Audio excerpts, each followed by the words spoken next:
Clawson, Clawson, Clawson. It's one of those places most people don't think about when we imagine appealing suburbs throughout Metro Detroit. And the question is, why? Well, stick around and find out.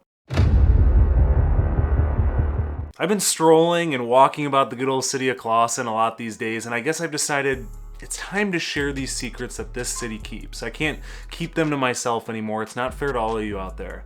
I want to dish out some information you need to know before moving, living, or considering this fine city to be a place you call home. Clawson, Michigan is 2.2 square miles in size with a population of around 11,300 people. The city is located north of Royal Oak, east of Birmingham, and south of Troy. The first aspect of Clawson that really drew me into the city is the small town feel. Their motto is literally a little city with a big heart. For those of you who have experience going in and around these little Detroit suburbs, it can be a little overwhelming, or maybe I just white knuckle my GPS because I never know where I'm going. With all the U-turns, bridges, and on-ramps, it just feels like an absolute cluster. But then you pass through Clawson and it's almost like a breath of fresh air. I don't even live in the city, and the sense of community and neighborly atmosphere it's really felt deeply just walking down the sidewalks. I'm also a little biased too because I'm a sucker for these little small towns, but don't just take my word for it. I want to share a few reviews from real past and current residents, and this first one talks about how they were born and raised in Clawson with 4 generations of family going to Clawson High School and how it's a perfect little town. The next review talks about the city motto and how the city does a lot for their community and how they love living there and it being close to everything. The next one touches on what I'm sure you'd think this little town would neglect, and that's amenities, but it doesn't. Everything is so close, people are friendly, and the neighborhoods are quiet. The last one talks about how everybody knows and loves everybody, the community helps each other out, starting GoFundMe pages for people, and even dropping groceries off to neighbors. Another thing that goes very hand in hand with this small town feel is the location. As I mentioned about its location, it's snuggled between Woodward Avenue and I-75, minutes down the road from the one and only Royal Oak to satisfy your Friday night shenanigans and add to your desired amenities list.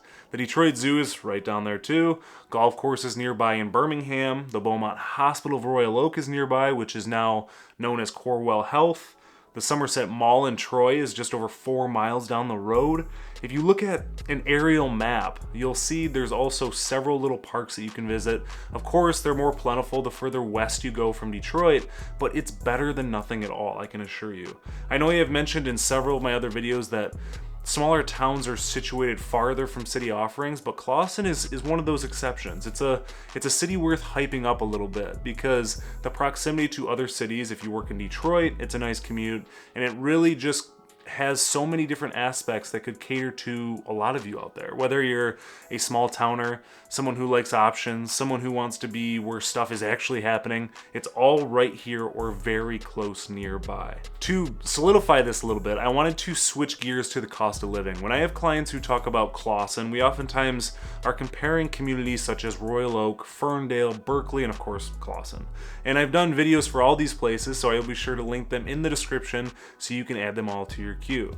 For those of you that are watching, I wanted to bring up this chart provided by the MLS that shows the average sale price over the last 3 years in Ferndale, which is in blue, Clawson, which is in green, Berkeley, which is in yellow, and Royal Oak, which is in red.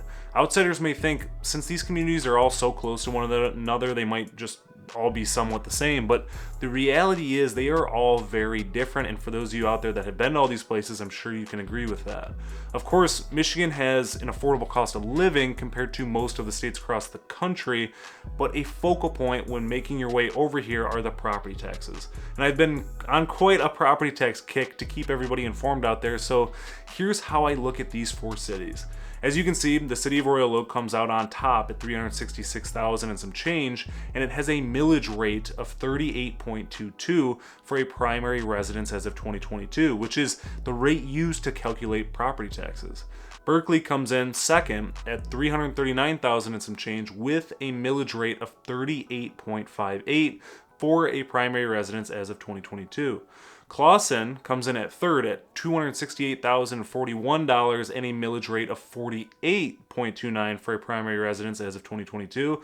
And Ferndale comes in last at $258,000 and some change with a millage rate of 52.24 for a primary residence of 2022. With all that in mind, it's clear that there's a lot to consider before just jumping into a community, but something good to keep in mind is purchase price and how the fluctuating millage rates affect your overall payment. And that's something that I've mentioned in a few of my videos in terms of giving your mortgage lender the address or area of interest to see what your monthly payment will come out to, just so you're not surprised when you make your first mortgage payment. The next thing I wanted to shed some light on is education. Since I'm the fly swatter that crushes all the stereotypes, I know there are people out there who think communities and schools anywhere near Detroit have to be horrible, graffiti all over them, overgrown grass, and the education must be horrible too, right? Wrong. Clawson is a very respected school district in Metro Detroit. Is it the best one? Not necessarily. Will you get a good education? I would say so. There was a poll done on niche.com pertaining to Clawson High School, and the results showed that 82% of students and parents agree that the schooling is competitive, 91% of students and parents agree that school is creative and artsy, and 92% agree that the teachers actually care for the students.